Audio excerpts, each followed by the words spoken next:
What's on your mind?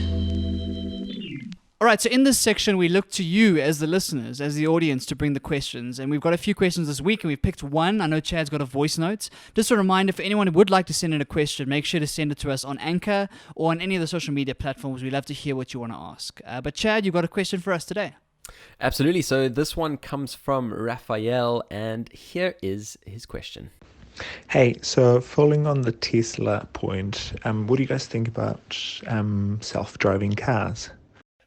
Yeah, so I mean, self-driving cars is the sort of bulk of the question. I mean, just general thoughts, Barry. Obviously, we could expand quite further onto this, but I mean, I think one of the sort of interesting streams of questioning that comes through from this is who the liability could fall onto. So obviously, one day, this is kind of where we're going in terms of getting to a world where cars can, they're autonomous vehicles.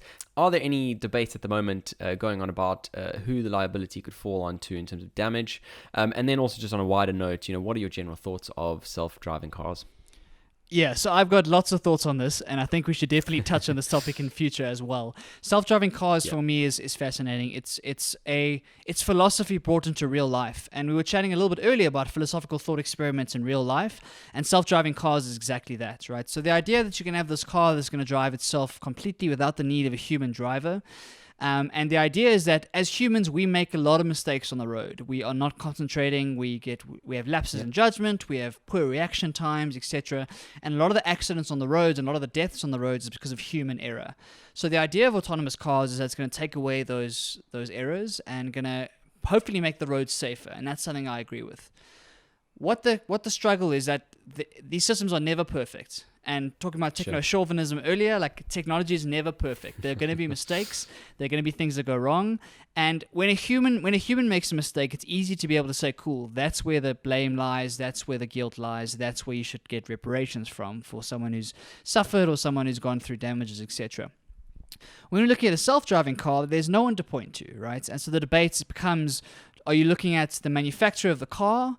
Are you looking at the software engineer who designed the algorithm that drives the car? Are you looking at the company that employed that software engineer? And that's a legal discussion that no one knows what it's going to look like in the future. And we've already had one or two deaths from self-driving cars already in the prototype stage from Google and from Uber.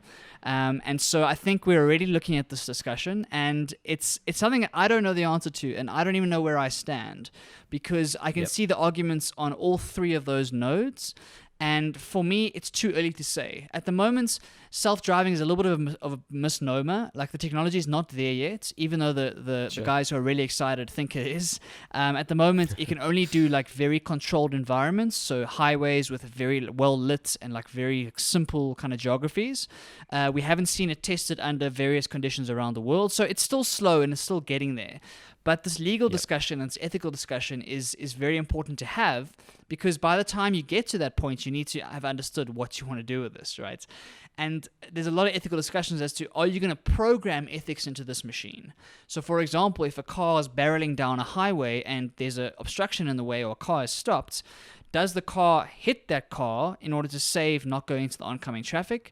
Does the car go into the oncoming traffic to kind of avoid the obstacle and potentially put the driver at risk? And there's interesting debates in that sense as to what the car is going to choose to do in those circumstances and who is responsible for those decisions.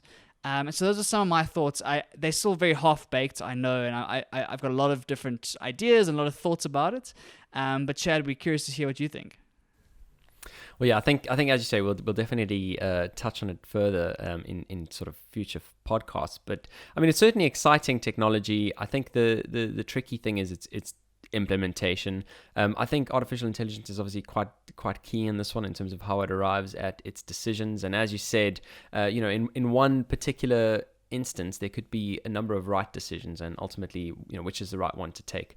So we'll certainly, keep an eye on that. As this question was brought up, I was actually just thinking, in London, we have a kind of a form of a self-driving vehicle. It's not a car, but there is a tube line, the DLR, which is called the Docklands Light Railway, which is an automated light metro system, and it's actually been going for some time. And the strangest thing is being able to walk right to the front of the train and not seeing a driver there. So that's certainly an interesting thing to do. But yeah, I mean, certainly in terms of this general discussion, I think it's quite an interesting one, and we'll have to see what happens ultimately. I mean, at the moment, as you say, loads of companies are testing their technology.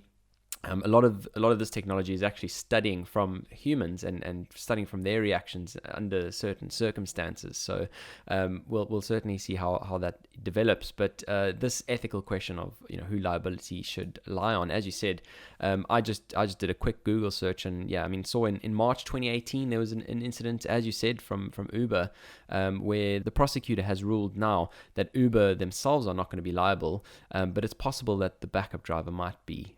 So yeah, we'll certainly have to see what happens, and hopefully there aren't a lot more deaths, and hopefully we don't actually need to know such a question, because the answering of this question basically infers that something has happened, and obviously we don't want that to be the case. So we'll certainly keep an eye on that. But yeah, thanks definitely for your views there, Barry. Across the pond.